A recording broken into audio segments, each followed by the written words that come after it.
Hello, everyone, and welcome to the first Tracerco podcast, a new series looking at Tracerco's diagnostic techniques and how they benefit users in the energy industries. This podcast is aimed at anyone that works in the chemical process industries, as well as anyone that wants to learn more about refining and petrochemical production. My name is Rob Hardy, and I'm the commercial manager for Tracerco in Europe. I'm joined today by my co-host Bill Rivers in Houston, Texas. Hey, Bill, how are you doing? I am doing great, Rob. How are you doing? I'm doing okay. How are things there? Wet and rainy. It is not a Disney type of day. No, well, yeah, the sun is normally shining, wildlife everywhere. I know, rainbows out, songs in the air. Good night. Not today. It is wet and dreary right now. Oh man, I'm sorry. All right, so what we're going to do in future episodes is we're going to look at our range of process diagnostic techniques. We're going to look at some case studies and real world examples. We're going to bring in some technical experts from across the business, as well as some interesting guests from the broader industry. But for today, what we're going to talk about, Bill? We are going to talk about pack bed analytics. Oh, interesting. This sounds complicated. Not really. We use a technique called a Tru-Grid scan. So that's one of our techniques we like to use to scan packed beds. But before we go down this line, what is the number one reason we get called out to scan a packed bed tower? Yeah, so I guess over in Europe, we're looking for things like the condition of internals. We're looking at flooding and foaming, but probably the number one thing is maldistribution. You got it. That is the number one reason over here in the United States we get called out to scan packed bed towers, just to look for maldistribution. But I think before we get down this road, Rob, I think we kind of let's take a step back and we'll kind of talk to our audience about what a Tru-Grid scan really is. So essentially, when our guys and girls come to site, right, they're gonna be packing a radiation source and a detector.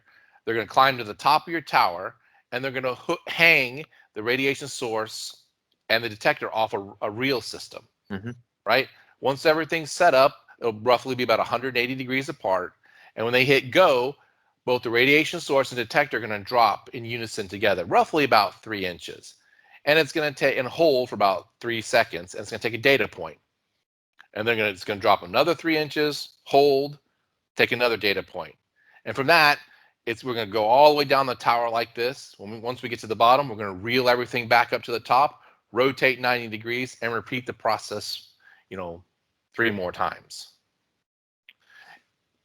Yeah, and I mean, it sounds like a really simple technique, but it's actually quite elegant, and you can get a lot of very detailed information. And the analogy I always think about is it's very similar to an X-ray. So you mentioned about a detector and a source, very similar to an X-ray that's looking at transmission across the human body. And with a one-shot X-ray, you would get information about the bone structure and any fractures that you have.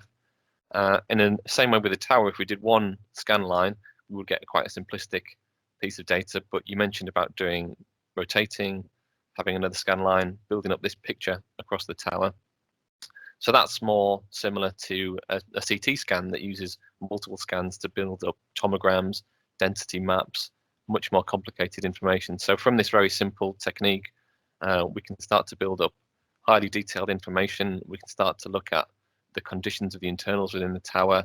We can diagnose flooding, foaming, maldistribution, and that sort of thing. So quite a simple technique, but a lot of really good data that we can get. So what do the results look like? And maybe we could speak a bit about the interpretation and that sort of thing. Yeah, so when we go back to mention about the points, like the data points that we take, right? Essentially what we're doing is we're playing connect the dot. Like you remember connect the dot with your kid, when you go on long trips and your parents want you to shut up and they're trying to keep you busy for the next 4 hours, they throw one of those books in the back and the title says, Learn to Count to 500. You get your crayon out and you sit there and you start playing connect the dot and it creates these great pictures. And by the time you get to your destination, you can count to 500, right? Sort of like the same concept. We're playing connect the dot down the tower, but we're creating a density profile. And remember, we have 4 different scans on a larger tower. And the way we kind of interpret that data is if all 4 scans overlay on top of each other, it means you have great distribution of product going through your tower. If one of those scans tends to pop out from the rest, then you might have a slight issue going on in that section of the tower. So it's kind of the way, going back to, what you were talking about, how it's a very simple and easy scan. It is just the overlay of the scan. You can kind of basically tell right there on the spot what's going on inside your tower. Mm-hmm. Yeah, and I guess another thing that we haven't mentioned yet is that it's in a way, in a similar way to the X-ray. This is non-invasive. We don't have to stop the process, do we? Absolutely. You know, we can turn up on the morning, we can scan the tower. You don't interrupt the process. So that's another advantage. Also, it can be used to monitor towers over time and look at ways things are changing over time. You can compare the data for single towers over multiple scans over multiple periods of time. So it's quite a versatile technique as well, isn't it? Yeah, and to your point about talking about monitoring towers over time, we created a process called PackView. And before I dive into what PackView is, got to tell a little bit on Tracerco here, right? In the good old days, you know, data was considered subjective. Depending which technician showed up on site, you had a different interpretation of the data. So that's what we recognized that problem here at Tracerco, and so we created PackView. So if I were to cut my hand right in front of you, just to illustrate my point about subjective data, my favorite example when I first got hired on at Tracerco was taking a knife and slicing your hand right in front of somebody. It's very mental. I don't highly recommend that anybody to do that whatsoever. But if I were to do that in front of you and held up my hand, Rob, and I said mild, moderate, severe, and you look at me and go, I think you didn't cut it deep enough. That's a little bitty cut. You know, go back to work, quit whining about it, right? Hold up to somebody else. Oh, that's a moderate cut. That's some stitches right there. You better go see the nurse right away. And for me, I'm thinking hand surgeon. I'm out 7 to 8 months, getting it done. It was a very subjective way to view the data. But with PackView, we actually created a scale, a density scale that we overlay on top of the scans. And the way it works is we start off with your dry packing density, which you can give that to us or our guys can look it up for you, right?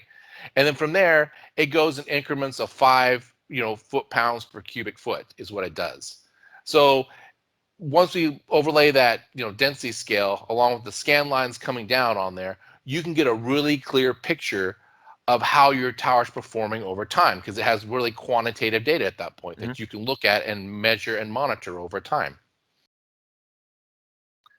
Yeah, and then I guess the next step is to take it to the quantitative data, isn't it? And that's really useful in diagnosing exactly what's going on within the tower. When I identify areas of differing densities using the PackView system, we can figure out whether or not it's damaged packing that had fallen. We can actually even look at the process fluid density, can't we, and see if it's Yep, absolutely.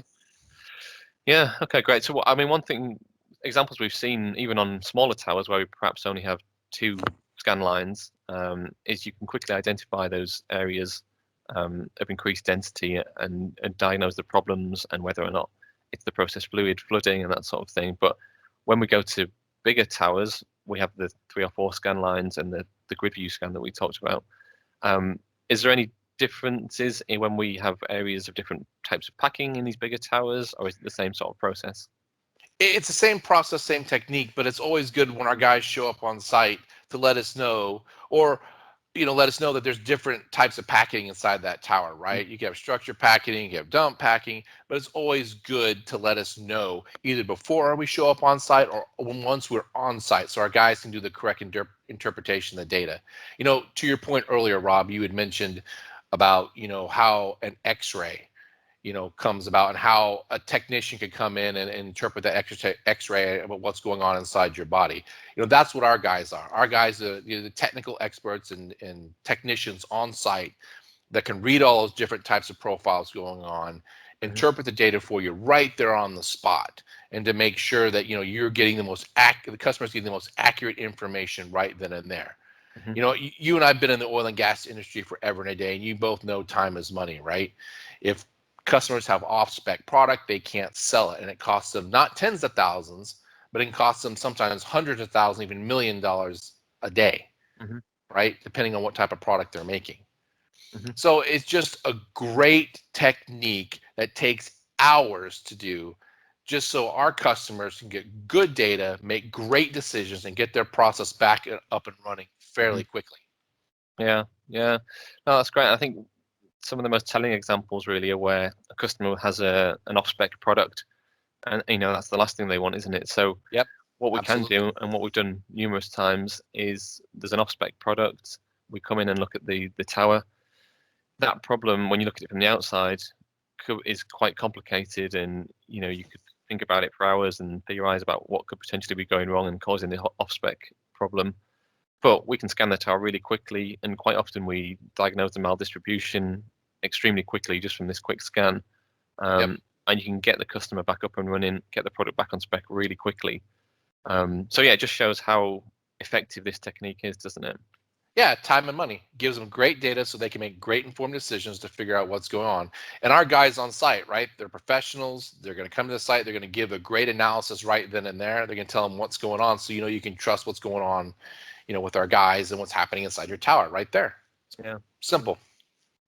All right, great. Well, I think that's all we've got time for today. So we've got a case study on the website. It's called PackBed Performance Analytics. So please go on, download the case study. Let us know if you have any questions. Contact us via the website, or you can go onto LinkedIn, search for me, Rob Hardy, or Bill Rivers on LinkedIn. And that's all we've got time for. So we'll see you next time. Appreciate y'all listening. Having a great day.